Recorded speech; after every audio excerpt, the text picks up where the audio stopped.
আসসালামু আলাইকুম। বর্তমানে বাংলাদেশের শীতের আবহাওয়ার মতো বাংলাদেশও বইছে নির্বাচনী আবহাওয়া, যেটা ছড়িয়ে পড়েছে ঘর থেকে দোকানপাড়া রাস্তাঘাট সর্বত্র। নির্বাচনকে সামনে রেখে বাংলাদেশের ছোট বড় সব দলই তাদের নির্বাচনী প্রচারণা চালাচ্ছে। তারা বিভিন্ন রকম প্রতিশ্রুতি দিচ্ছে দেশের মানুষকে। তার মধ্যে একটি অন্যতম প্রতিশ্রুতি বাংলাদেশের সবচাইতে বড় দল তাদের প্রতিশ্রুতি দিয়েছে যে প্রত্যেকটা ঘরে ফ্যামিলি কার্ড দেওয়া হবে, যেখান থেকে প্রতি মাসে 2,500 টাকা করে প্রতি প্রতি মাসে একজন গৃহিণী তুলতে পারবে এবং সেই সংসারের সেই টাকাটা খরচ করতে পারবে। তো তারা বলছে সেই সংখ্যাটা হতে পারে, ফ্যামিলি কার্ডের সংখ্যাটা হতে পারে 50 কোটি বা তারও অধিক।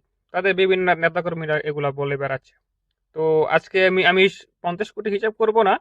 আমি সর্বনিম্ন 1 কোটি পরিবারের হিসাবটা আমি আপনাদেরকে করে দেখাবো।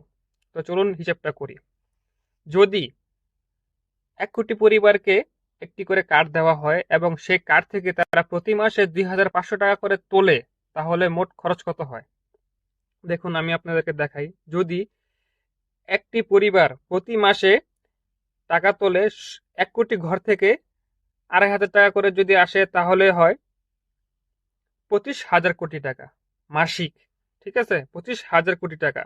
আর যদি 12 মাসের হিসাব করতে যান, তাহলে বাৎসরিক হিসাব আসে প্রতিটা ঘর, 1 কোটি ঘরে 3 লক্ষ কোটি টাকা প্রতি বছরে। ঠিক আছে, 3 লক্ষ কোটি টাকা। Can you imagine?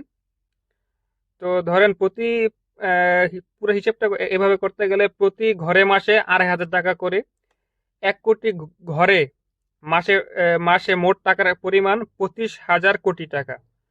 প্রতি বছরে 30 প্রতি বছরে প্রতি ঘরে পড়বে তাহলে 30,000 টাকা করে। এক বছরে সর্বমোট মিলিয়ে হবে 3 লক্ষ কোটি টাকা। তো এখানে প্রশ্ন হচ্ছে যে আমাদের বাংলাদেশের এই যে প্রতি বছরের বাজেট করা হয়, বাজেটের পরিমাণ কত? আমরা জানি যে বাংলাদেশের বর্তমানে যে গত 10 বছরের যে বাজেটের পরিমাণ সেটি হলো এই 7 থেকে 8 লক্ষ কোটি টাকা। ঠিক আছে, যদি তাহলে তাহলে ভাবুন, যদি একটি প্রকল্পে এই ফ্যামিলি কার্ডের উপরে যদি বাজেটে প্রায় 40% সরকার ব্যয় করে, তাহলে আমাদের যে আরো খাত আছে সেগুলা কি হবে? শিক্ষা, হাসপাতাল, স্বাস্থ্য, বিভিন্ন রকমের খাত আরো পড়ে রয়েছে। যদি 40% টাকা যদি এখানে ব্যয় ব্যয় হয়ে যায়, বাকি বাকি খাতে কিভাবে তারা খরচ করবে? আমি জানি না। যদি আপনাদের কোনো মন্তব্য থেকে থাকে তাহলে কমেন্ট করতে পারেন।